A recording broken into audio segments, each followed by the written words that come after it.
Good morning, Nigerians. I'm Dr. Kemi Olunloyo. Today is Saturday, October 14th, 2023. There are things in life that we see and we do, and sometimes we want to question how those things happen. But let me say this. Why is it that it's always Igbo people that actually take care of me when I'm in public? Let me explain that to you. There is no sense of entitlement. When you go out of your house, you say a prayer that you come back in one piece. There's a prayer that I always say before I step out. God, as I go out today, let me find favor. Let favor find me. Let me be peaceful out there because I fight though when I'm out there, and let me come back in one piece.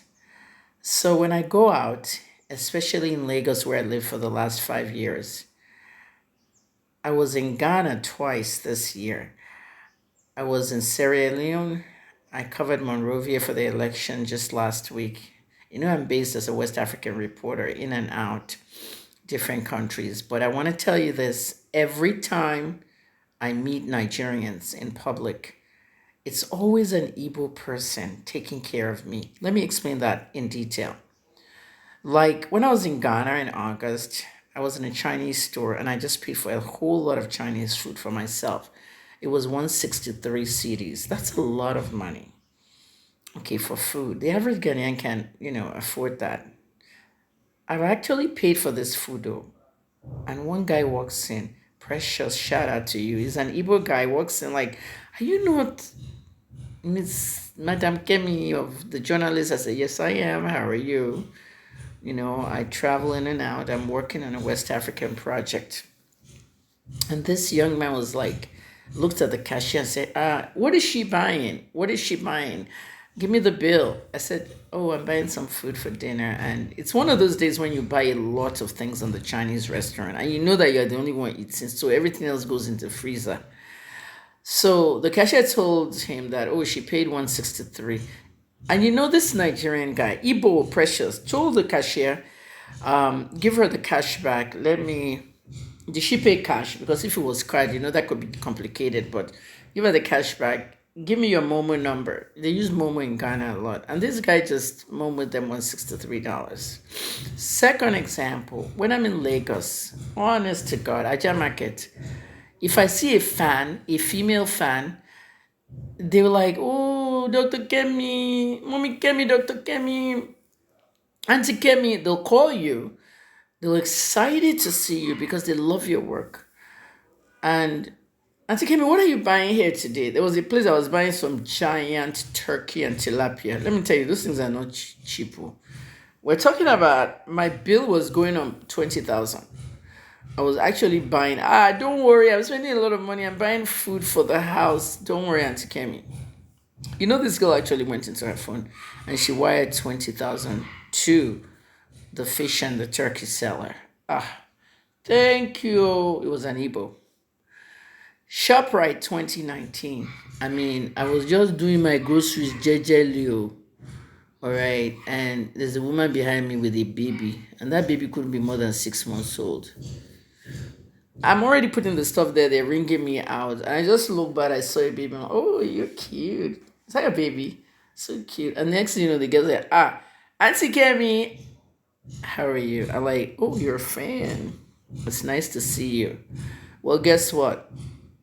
The girl just looked at the cashier and said, everything Auntie Kemi is buying, I'm paying.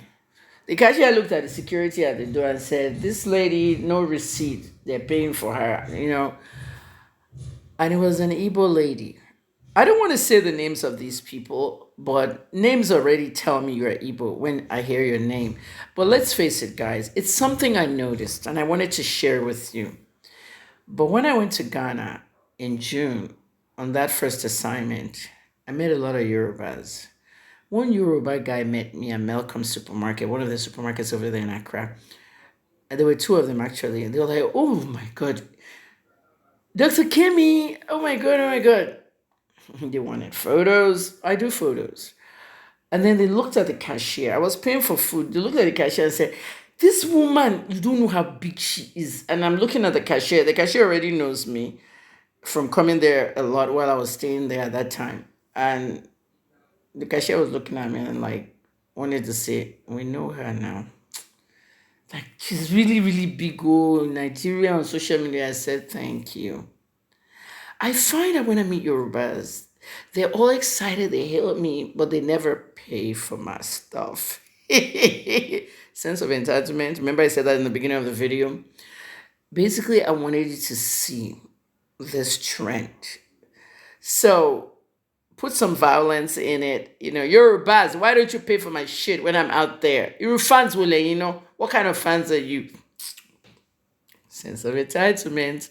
But fellas, it's just something I noticed. So when I see people saying I hate Igbos, I don't hate Igbos. So like 90% of my real friends, I always say I don't have friends, I don't make friends. 90% of my friends are Igbos. And then another thing, I'm very affiliated with Enugu.